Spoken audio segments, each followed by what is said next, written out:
بسم اللہ الرحمن الرحیم۔ کیسے ہیں ناظرین؟ آج ہم اپنی اس ویڈیو میں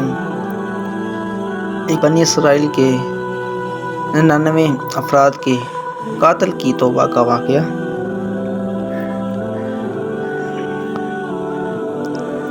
بخاری مسلم میں بنی اسرائیل کی ایک قاتل کا واقعہ نقل کیا گیا ہے۔ حضور اکرم صلی اللہ علیہ وآلہ وسلم نے اللہ کے ہاں توبہ کی قبولیت سے متعلق صحابہ کرام کے سامنے بنی اسرائیل کے ایک قاتل کا نہایت خوبصورت اور ایمان افروز واقعہ بیان فرمایا کہ بنی اسرائیل میں ایک شخص چوری، ڈکیتی، قتل میں بہت مشہور تھا اور نہایت معمولی سی ایک بات پر قتل کر دیتا تھا۔ ہوتے ہوتے اس کے ہاتھ سے 99 قتل ہو چکے تھے۔ اس کے بعد اس کے دل میں احساس پیدا ہوا کہ مجھے بھی تو اللہ کے ہاں جانا ہے۔ چنانچہ یہ فکر بڑھتا رہا اور لوگوں سے معلومات کرتے ہوئے سرگردہ پھیرنے لگا کہ کیا میری توبہ قبول ہو سکتی ہے یا نہیں۔ سے ملاقات کی فکر ہوئی کہ معلوم کیا جائے کہ ایسے شخص کی توبہ قبول ہو سکتی ہے یا نہیں۔ ایسے حوالے سے لوگوں نے ایک عابد شخص کے پاس جانے کا مشورہ دیا۔ اس شخص نے اس کے پاس جا کر مسئلہ معلوم کیا، کیا میری توبہ قبول ہو سکتی ہے اور کیا میری مغفرت ہو سکتی ہے، جبکہ میں نے 99 انسانوں کی جان ماری ہے؟ تو اس عابد شخص کو اس مسئلے کے بارے میں زیادہ معلوم نہ تھا، تو اس نے اپنی عقل سے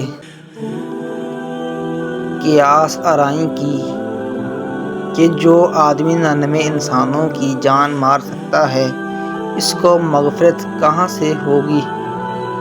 چنانچہ اس نے کہہ دیا کہ تیری توبہ قبول نہیں ہوگی۔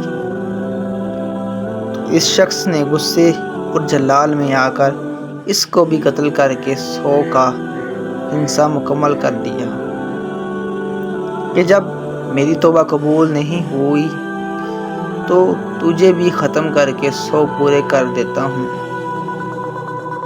چنانچہ اس نے 100 کا حصہ مکمل کر دیا، مگر اس کے دل میں پھر بھی یہ خیال تھا کہ میری مغفرت کی کوئی نہ کوئی شکل ضرور موجود ہوگی۔ اس لیے اس نے لوگوں سے پھر معلومات کا سلسلہ جاری کر دیا کہ روئے زمین میں سب سے بڑا ظالم کون ہے، وہی میرے مسئلے کا حل بتا سکتا ہے۔ آخر لوگوں نے اس کو بتلایا کہ فلاں جگہ ایک عالم رہتا ہے، اس سے جا کے معلومات کرو۔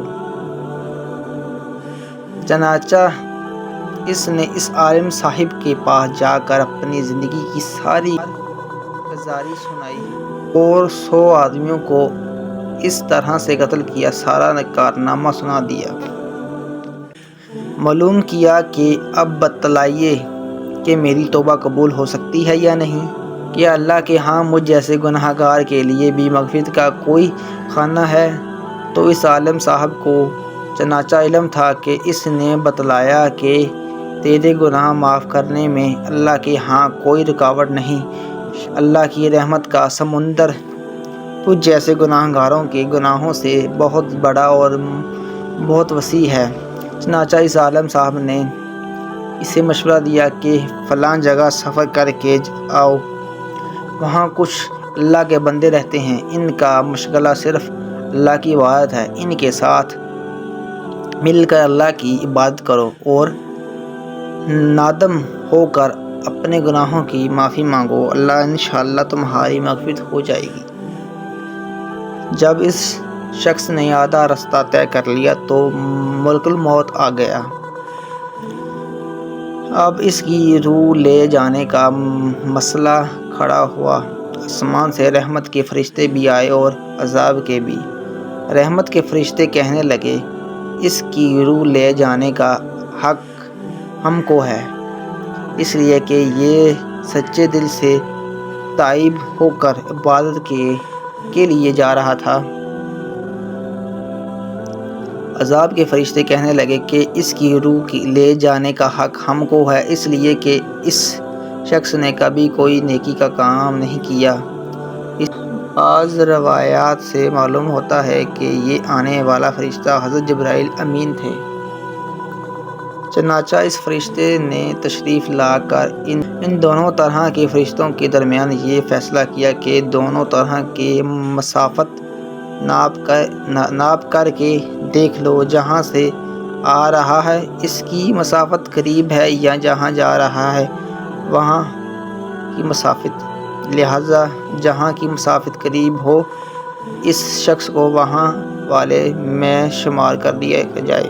چنانچہ دونوں طرف کی زمین ناپ کر دیکھی گئی تو جہاں جا رہا تھا وہاں کی مسافت جہاں سے آ رہا تھا اس کے مقابلے میں صرف ایک بالشت قریب ہے۔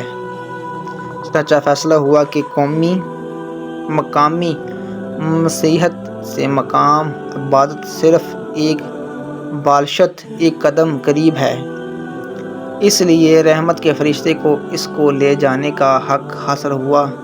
چنانچہ اللہ تعالیٰ کی طرف سے اس کی مغفرت کا اعلان ہو گیا۔